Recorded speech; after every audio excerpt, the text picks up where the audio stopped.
అందరికీ గణతంత్ర దినోత్సవ శుభాకాంక్షలు. స్వాతంత్రం 1947లో వచ్చింది.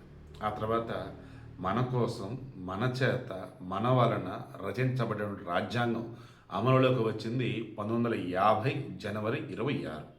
దానినే మనం రిపబ్లిక్ డే అంటాము, గణతంత్ర దినోత్సవం. ఓకే, ఈరోజు 77వ గణతంత్ర దినోత్సవం జరుపుకుంటూ ఉన్నాం.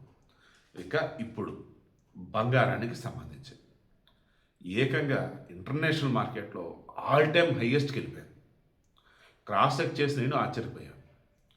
$5,000 ఔన్స్ బంగారం దాటేశాను. అంటే 28.35 గ్రాముల బంగారం $5,000 దాటేశాను. ఇప్పుడు మార్కెట్లో మన డాలర్, అమెరికా డాలర్ వచ్చేసిన రూపాయల్లో ₹91 దాటేసింది. దగ్గర ₹92 ఉన్నట్టు. క్రాస్ చెక్ చేస్తే 1,62,000 చిల్లర కనిపిస్తుంది. ఇంటర్నేషనల్ మార్కెట్ కొంచెం అటు ఇటు ఉంటేనే మన దగ్గర గట్టి ఎఫెక్ట్ పడింది. సో మరి కాసేపులో మార్కెట్ ఓపెన్ అయ్యాక ఎంత ఉంటుంది ఏంటో చూద్దాం. బట్ డే 1 నుంచి చెప్తున్నా, బంగారు రేట్లు పెరగడం తప్ప తగ్గు. మొన్న ఎక్కడో చూశాను, టీవీ నేను వాళ్ళు మరి ఎక్కడో ఏదో సమాచారం సేకరించి చేశారు, త్వరలో బంగారు రేట్లు తగ్గుతాయని చెప్పేసి. అసలు నాకు చూడబుద్ధి కూడా కల ఓవరాల్గా అది పక్కన పెట్టేశాను. తగ్గవండి.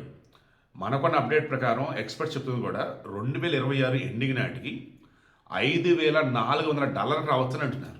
దీన్ని క్రాస్ చెక్ చేస్తే 1,75,000 చిల్లర 10 గ్రాములు 24 క్యారెట్ గోల్డ్ ఈజీగా వెళ్ళిపోయింది. నేను అనుకోవటం 2 లక్షలకు పోయినా ఆశ్చర్యం అయితే లేదు. సో డబ్బు ఉంది, సేఫ్ ఇన్వెస్ట్మెంట్, హ్యాపీగా బంగారం కొని పెట్టుకోండి.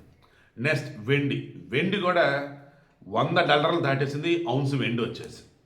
ఇలా చెక్ చేసుకున్నప్పుడు మన దగ్గర ఆల్రెడీ ఈ ఇంటర్నేషనల్ మార్కెట్ ఉండే ధర మన దగ్గర ఆల్రెడీ ఎప్పుడు బీట్ చేసేసింది. కాబట్టి వెండి కూడా రాను రోజుల్లో పెరగడం తప్ప తగ్గే అవకాశం ఉన్నా, తగ్గినా మరలా పెరుగుతుంది. సో మనకి అసలు మార్కెట్ ఓపెన్ అయ్యాక రేటు మన దగ్గర ఎలా ఉందో మాట్లాడుతుంది. ఇంటర్నేషనల్ మార్కెట్స్ మాత్రం బంగారం గట్టిగా దూసుకుపోతూ ఉంది.